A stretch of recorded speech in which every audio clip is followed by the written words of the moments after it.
Session with Dr. Farid Holakouee.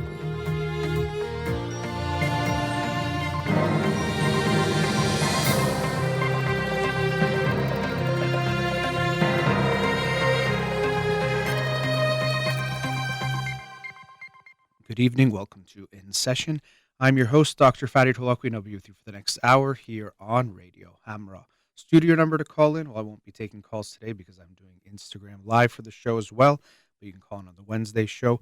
You can follow me on Twitter or Instagram or like my page on Facebook to get updates on the show or suggest topics or books for the program. And the shows are uploaded at the end of each week to my SoundCloud page and podcast on iTunes and Spotify.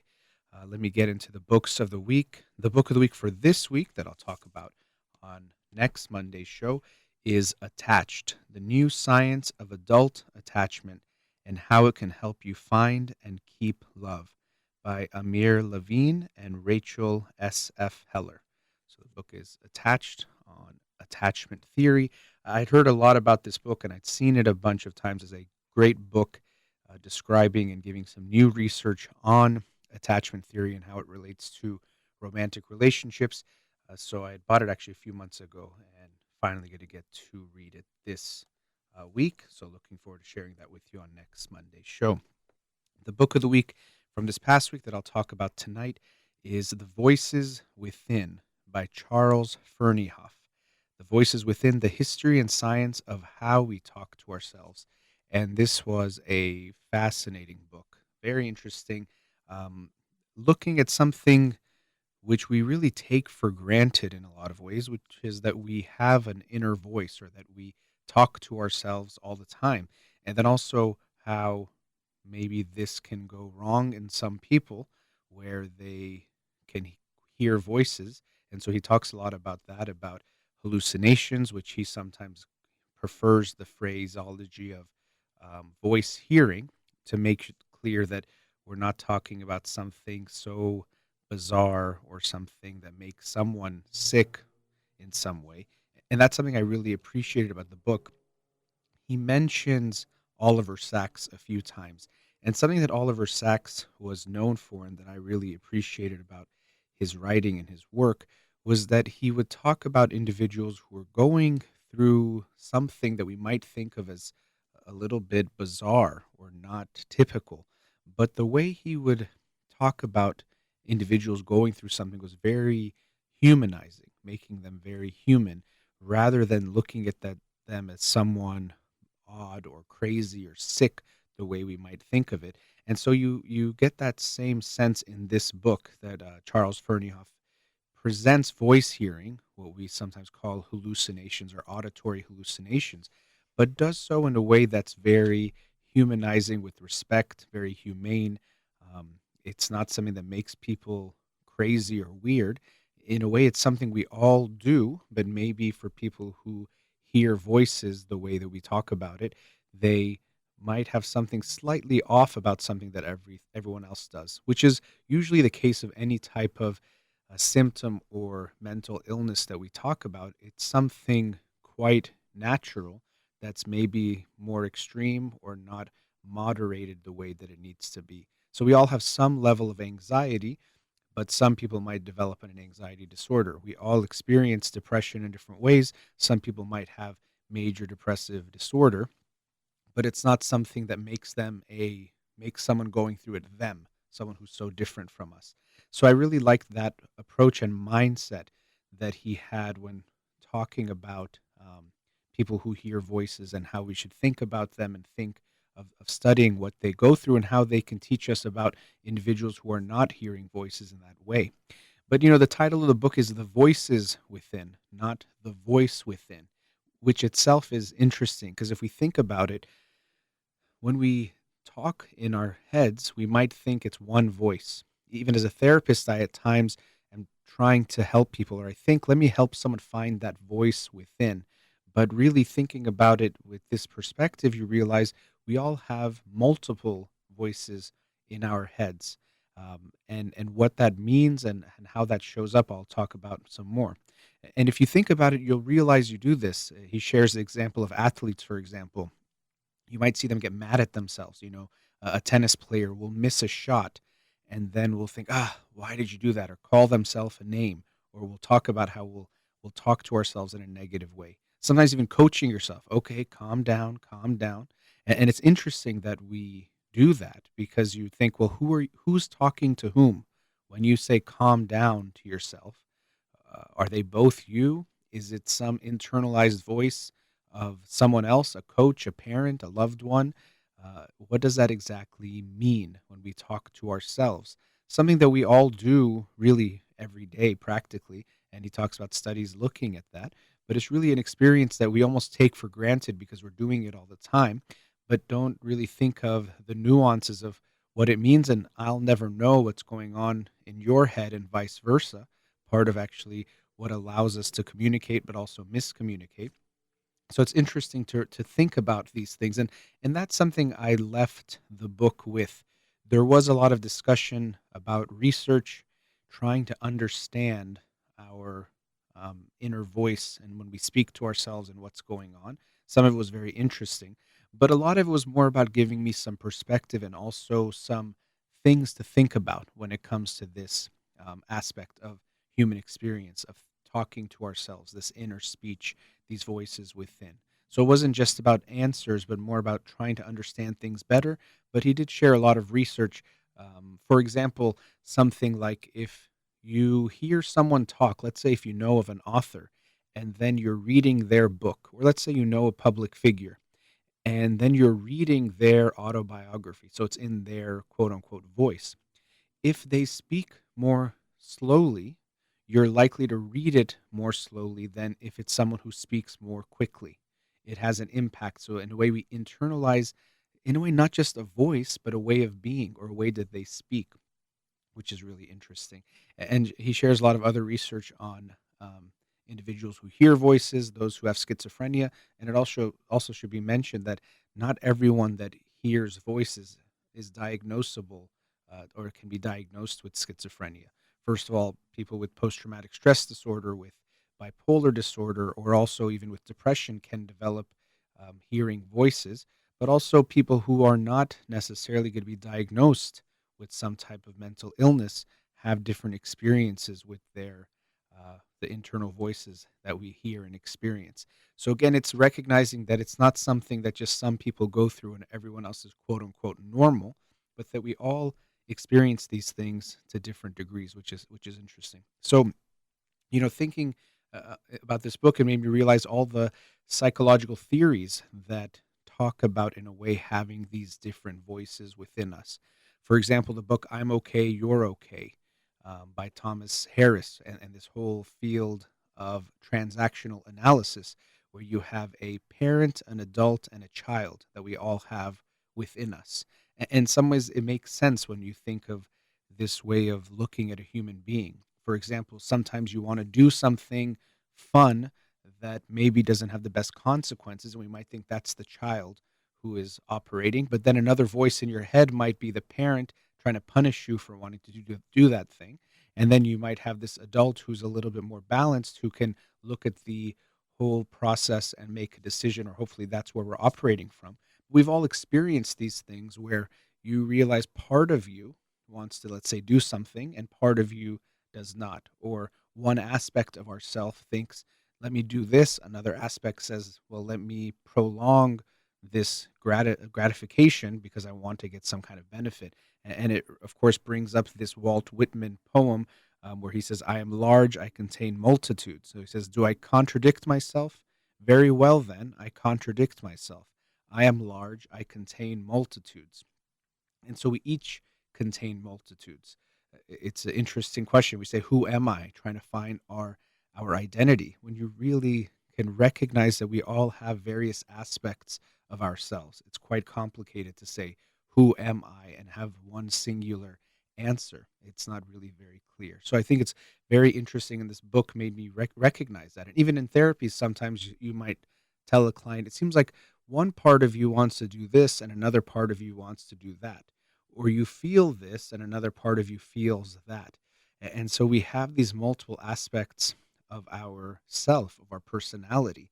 And so this also, again, could make us think of a diagnosable condition like dissociative identity disorder, which used to be called multiple personality disorder, which might just be a stronger fragmentation of something we all experience. So we all have these different aspects to our personality, but we consider ourselves one person.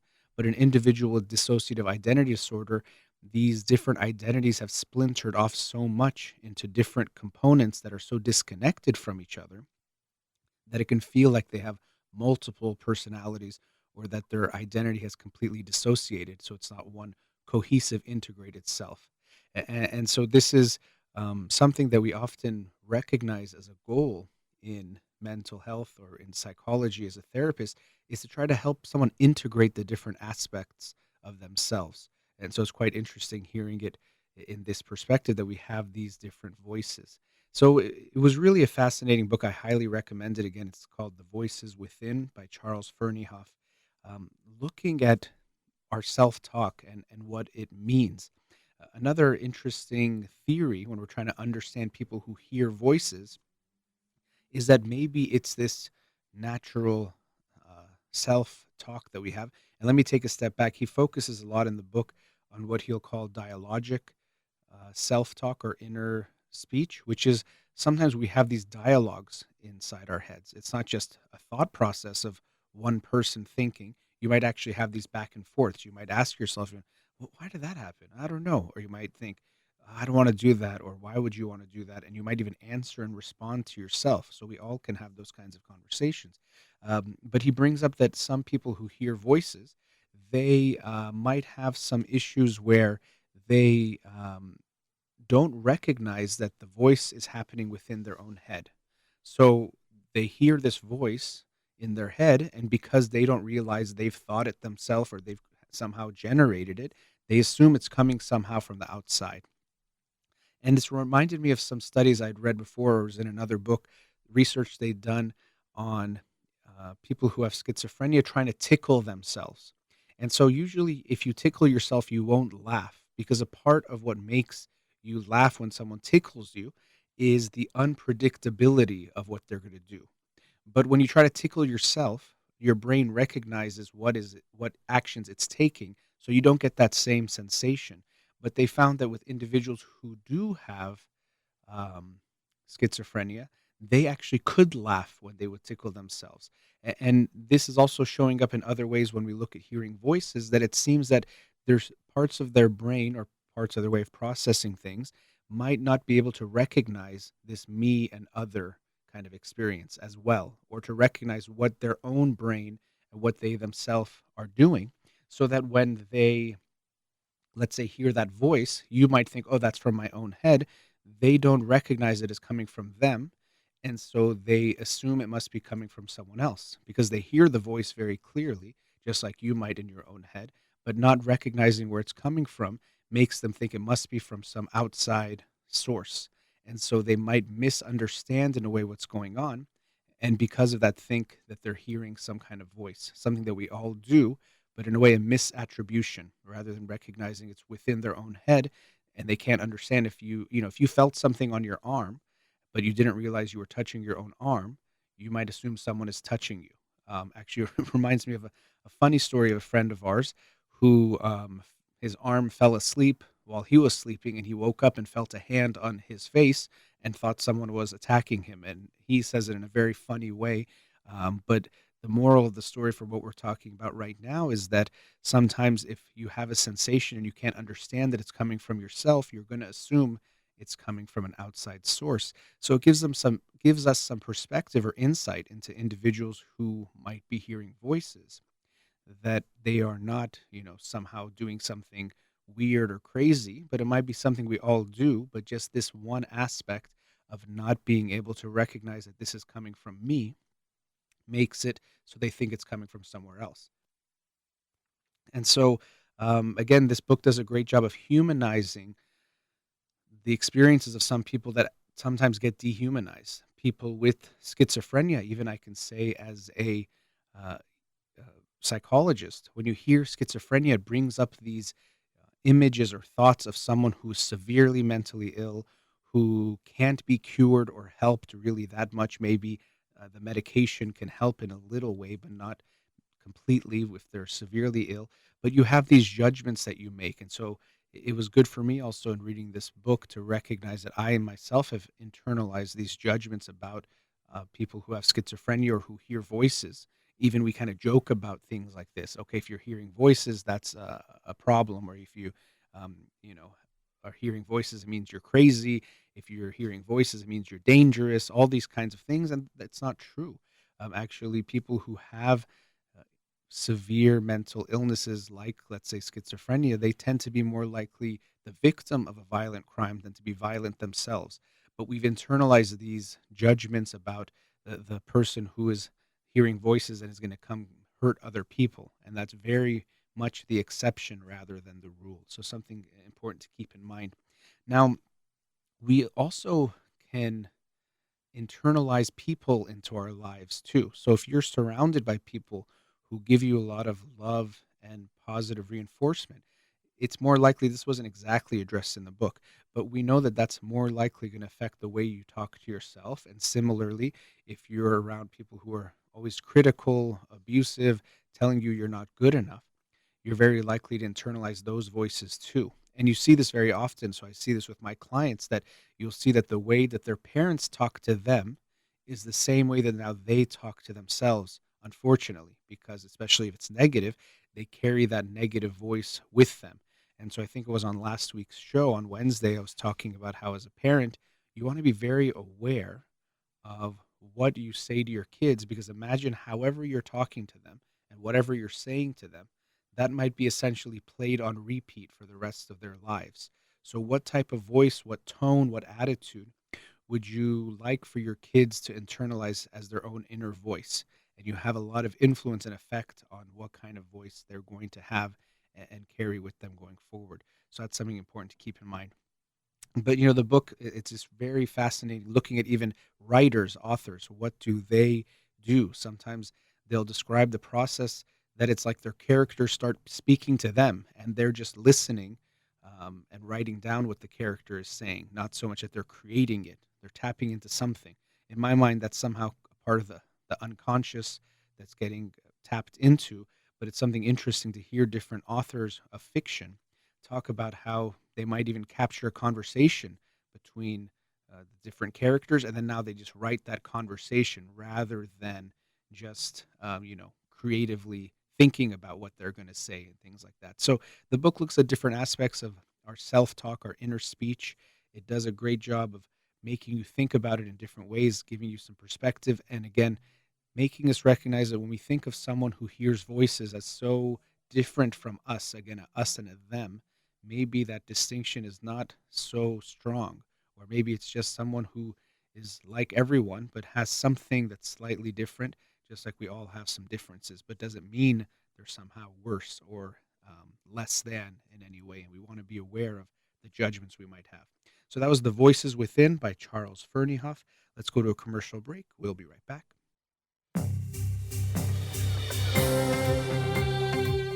Welcome back. So, in the first segment, I was talking about the book, The Voices Within by Charles Ferneyhoff. Highly recommend the book, but I wanted to change gears.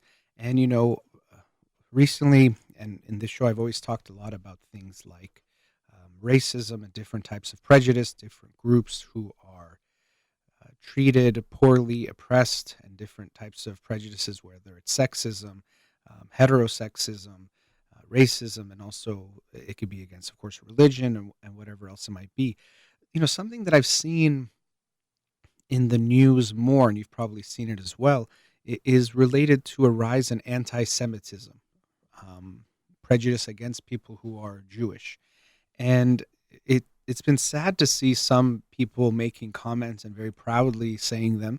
Of course, it's been nice to see people like Kareem Abdul-Jabbar, who wrote an article saying how we have to make sure we address this issue and don't accept anti-Semitism. And so I wanted to talk about this because I think we want to be aware of any type of prejudice that we have, that the answer is never going to be to find a group to scapegoat, which is what we tend to do, especially when times are tough, both economically, but of course, right now with COVID, we're seeing that as well, where people are looking for someone to blame because we're not happy about what's going on. Now, I'm sure there are people we could be upset with, or people who have done some things to contribute to what's going on, in some ways, individuals. But when we look for certain groups to blame, we always want to catch ourselves. We want to be aware of when we do this. And, people say a lot about how if you don't understand history and look at history, you're doomed to repeat it. And so this is one of those areas where we want to look at history, both current, recent, and very far in the past, if it has to be, to see the different ways that and different groups that people have discriminated against or found to be a scapegoat in some way. And almost always when we have some kind of strong prejudice against a group, there is a dehumanization process. And so, in the previous segment, when I discussed individuals with schizophrenia, I was saying how we can dehumanize them, somehow make them come off as less than human. And, we can call them crazy or call them certain names or words that make it seem like again, it's a them, not us. There's us who's quote unquote normal and okay and healthy. And then there's this them. But then we also see this happening with other groups as well. And especially we've seen it every time there's been some kind of genocide or strong form of discrimination or persecution that happens. There's almost always before that a dehumanization process.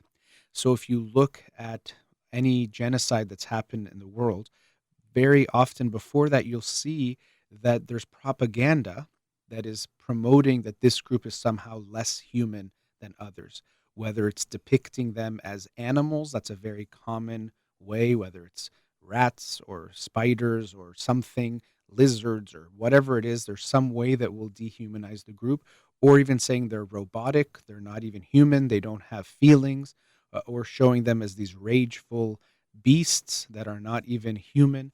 But you'll almost always see this as a way of justifying treating a group as less than human, that they're somehow not us. Again, creating that us and them.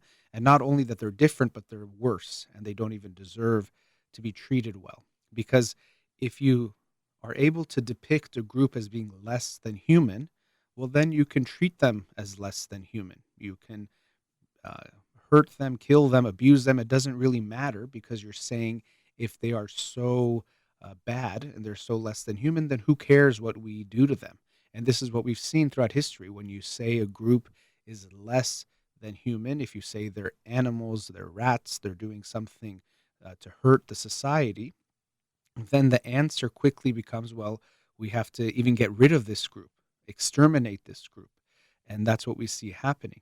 And so, of course, with Jewish people, we don't have to go far, very too back far in history, especially when you can go back to World War II and see what happened there, to recognize that they have become the scapegoat for many societies in different times in history, and then, of course, treated horribly and killed. And we don't have to even discuss the details, but of course, with the Holocaust, millions of Jews being killed, and this being justified because they were causing society harm. And so, unfortunately, what you're seeing is some of that same type of rhetoric by some people about Jewish people. Some of them are conspiracy type theories that they have some kind of power and control that they don't have, and of course, negative things about them that they have some negative plan. And so, it opens up the door to then harm them or hurt them in some way, whether it's verbally, online, or by talking to individuals, or by taking actions. And this is really something we want to be very mindful of and aware of.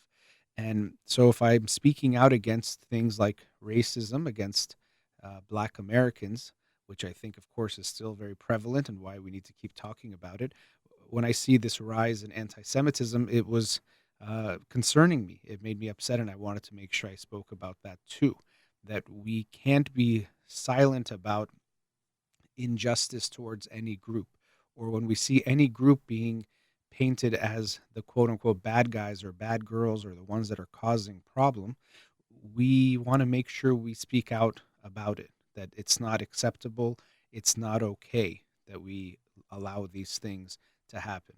So I'm very sad to see some even very famous people like Nick Cannon, football player Deshaun Jackson, talking about and promoting and propagating some hateful things about Jewish people. And we want to be very careful about this, and we have to stand up for this. We have to stand up for all of our brothers and sisters of whatever background it is. If we see a group being targeted, it's up to all of us to say something about it and to stand up. Sometimes people think, well, if it's not my group, why should I care? But of course, I think when we look at the quote by Martin Luther King, injustice anywhere is a threat to justice everywhere. If anyone is experiencing injustice, we should be concerned. Of course, we should hopefully have that concern just in general for all people, that if someone is being hurt, we should care about anyone. But also, we should recognize that when any group starts to get discriminated against, persecuted, that means we're allowing for other people as well, and that could include you. So obviously, we shouldn't do it just for selfish reasons that it could be us that gets hurt at some time, but we hopefully will just do it because it's the humane thing to do.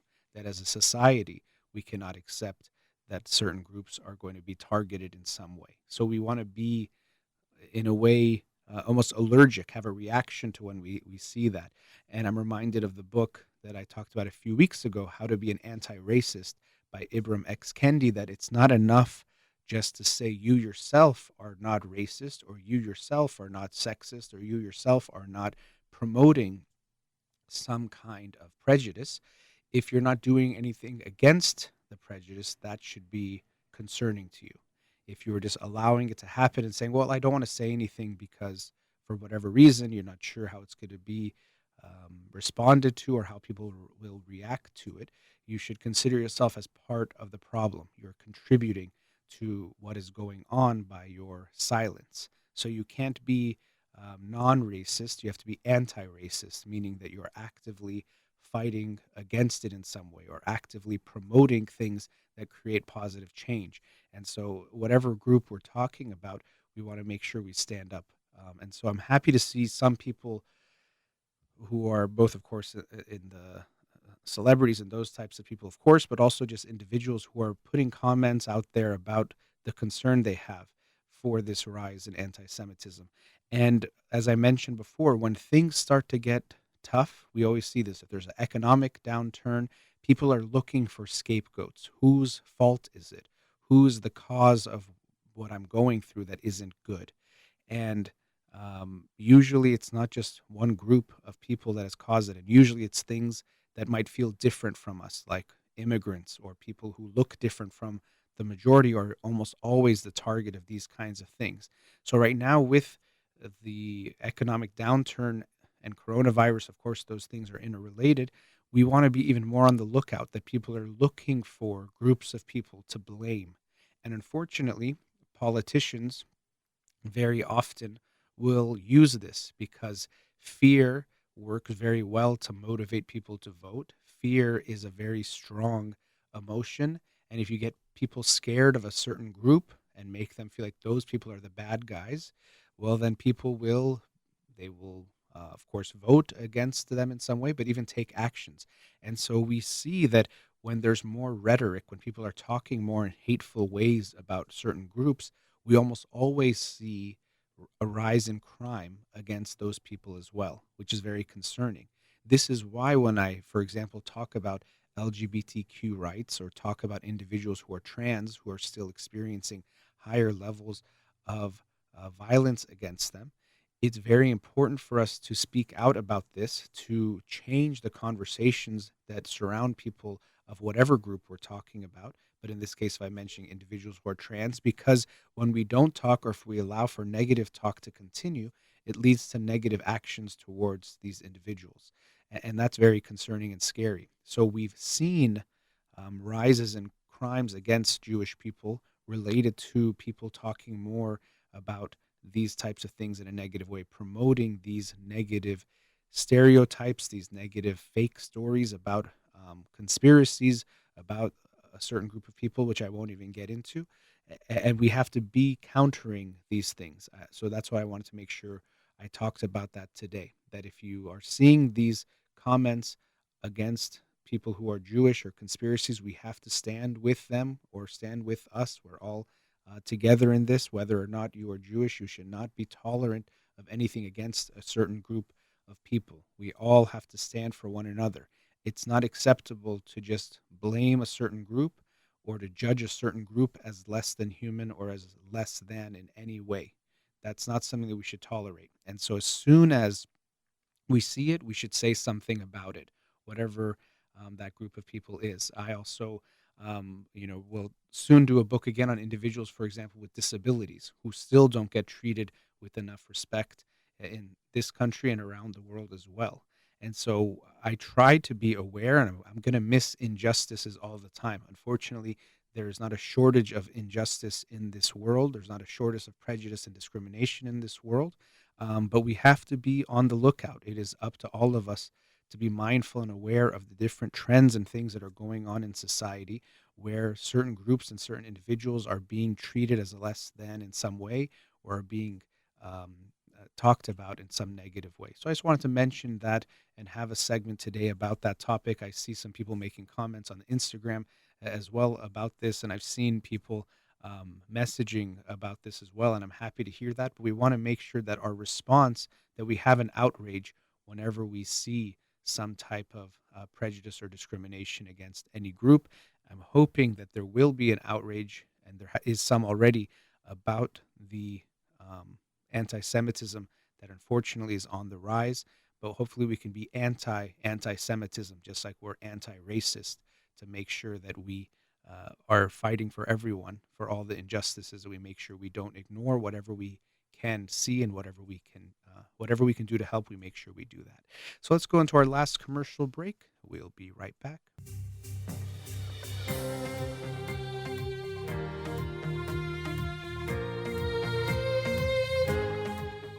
Welcome back. So in this last segment, I wanted to talk about, in a way, something related to the previous segment. I was talking about the rise in anti-Semitism and how it's unfortunately something that you're observing, but hopefully seeing a backlash as well.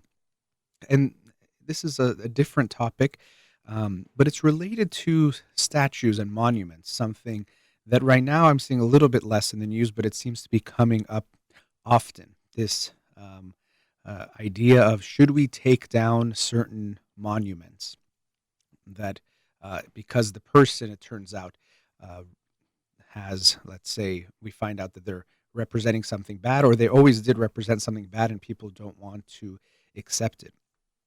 I'm always open to evaluating things. By that I mean, some people will say, well, if something was there, then we shouldn't change it. And I don't think, because we've always done it that way, because it already existed, that's never a reason to continue doing something. One of the main aspects of how we try to evolve, or evolving means to improve over time or to grow. And similarly, as a society, as humanity, we're hoping that we're growing, right? We do things better. We're hopefully moving towards not just technological advancements, but also advancements in our spiritual way of living, or we can say our morality, the ethics and the justice of the world should be evolving as well.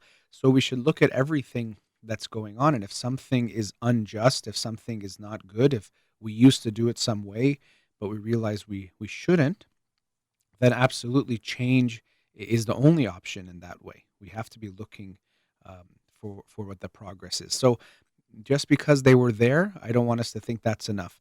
So looking at the United States, one of the big cornerstones, or the reasons why this really came up, this issue of taking down monuments and statues, was the Confederate statues.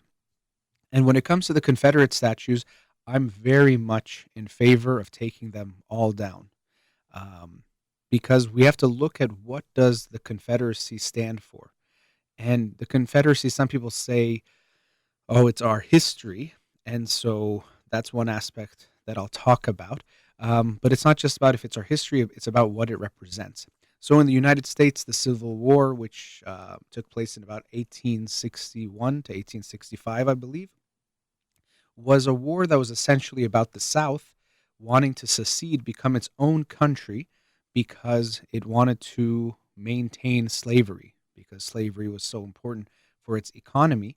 And even if you look at the writings of and the speeches of the people who were the the president, vice president of the Confederacy, they very clearly say that one of their tenets is that whites are superior to blacks. So it was about maintaining slavery, white superiority, white supremacy. And also, as an American, to me, it's always strange because they were, in a way, against America. They were trying to split America apart and become another country. And so, when we look at what they represent or what the Confederacy represents, it represents disunity of the United States of America.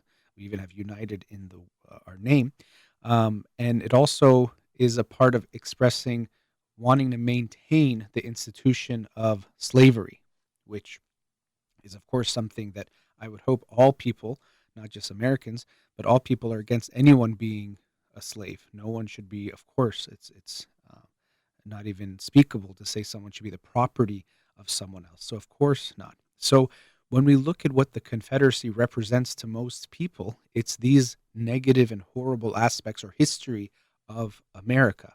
And so, when people say take it down, we can understand, especially if you're a black American living in a country where slavery was a big part of the history and what built the country, and of course continues in the different ways that the laws still are racist. You can then look at those statues and say, how are we celebrating individuals that wanted to keep me in bondage, that wanted to keep slavery? How is that something to be celebrated? And I think that makes complete sense to want to get rid of that. Or can you imagine being a individual who is going to a school and you're African American and that person wanted to maintain slavery, saw you as less than? These things I think are not okay, and changing the names of things is not something we should be afraid of. So we have the statues, we also have changing the names of institutions, including military bases, and I don't think we should be afraid of that. You evaluate each one and see if it makes sense, but this whole idea that because it was named this, change the names of things all the time. We, to celebrate someone, we might change the name of a street. The street was called something else, and now it's called that. You have Martin Luther King Boulevard in so many cities in the United States. Of course, before Martin Luther King was alive and before he was celebrated, the street was named something else, but people were very happy to change that name. So changing names, taking down statues, I think we have to look at what's the reasoning behind it. And when the reason is to promote a more united America, to show that the United States of America is for all of its citizens, not just some, not just for white people, then you realize that it makes a lot of sense and it is something we should do. Now, one of the arguments people will make is we can't forget our history, that people will say we're maintaining these monuments or these statues because of remembering our history. And of course, we want to make sure we don't forget our history. I was talking about it in the last segment when we look at anti-Semitism, that when we always want to understand ourselves, we have to understand our history to see what we did, what we didn't do, what the causes of different things were, so we keep learning from those things. But remembering history is different from celebrating history and celebrating individuals.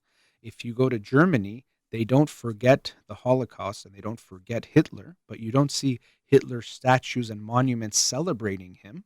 You'll see a museum and you'll see memorials, which are very important and a very big part of them understanding their history, learning and growing from it, but they don't celebrate Hitler.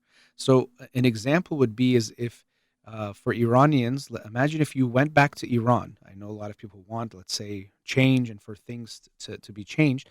And if you went there, would you want there to be statues of, let's say, Khomeini that you would have to look at, and or the name of your school was Khomeini High School or something like that, celebrating him?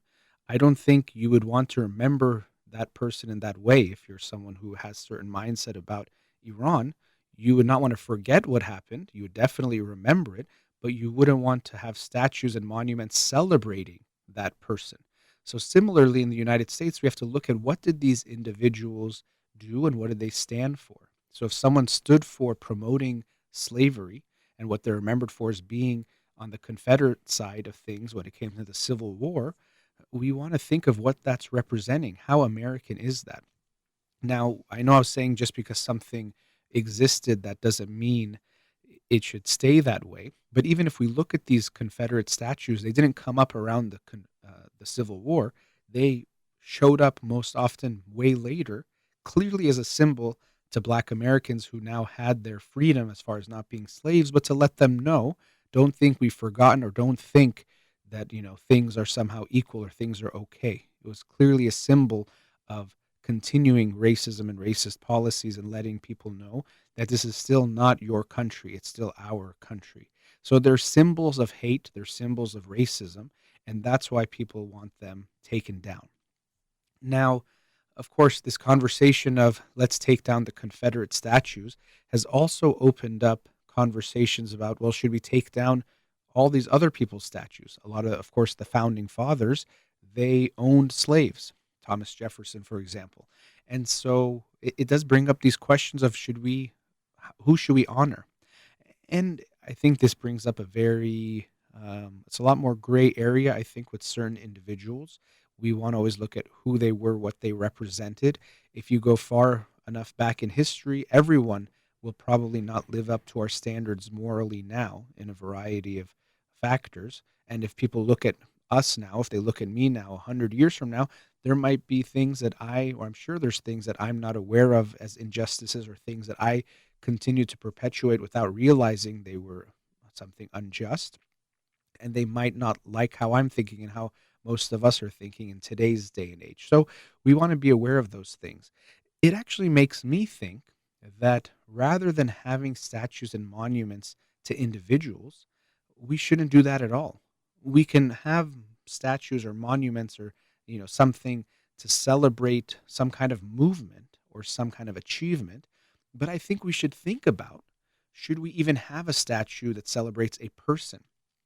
Because to me, something we're doing is we're turning people into gods or something like, something greater than human. Interestingly, the other side of dehumanization, usually we think of dehumanizing as making someone less than. There's another way of dehumanizing when we make someone greater than normal people or other people.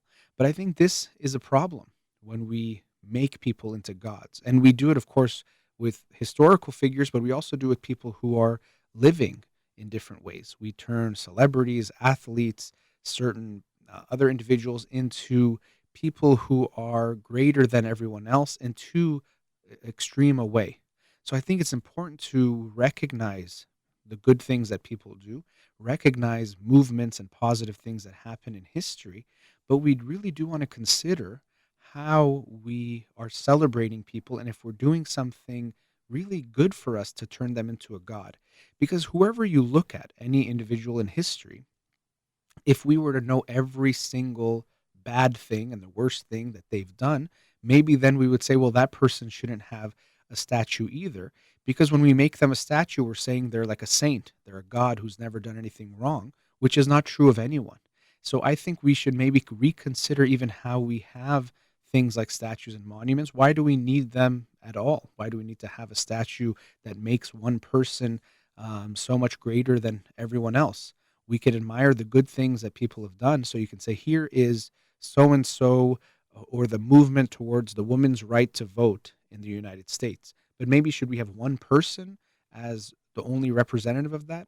I understand it can sometimes help to make it one person that represents that movement, but maybe we can even rethink how we memorialize certain things and how we celebrate certain things.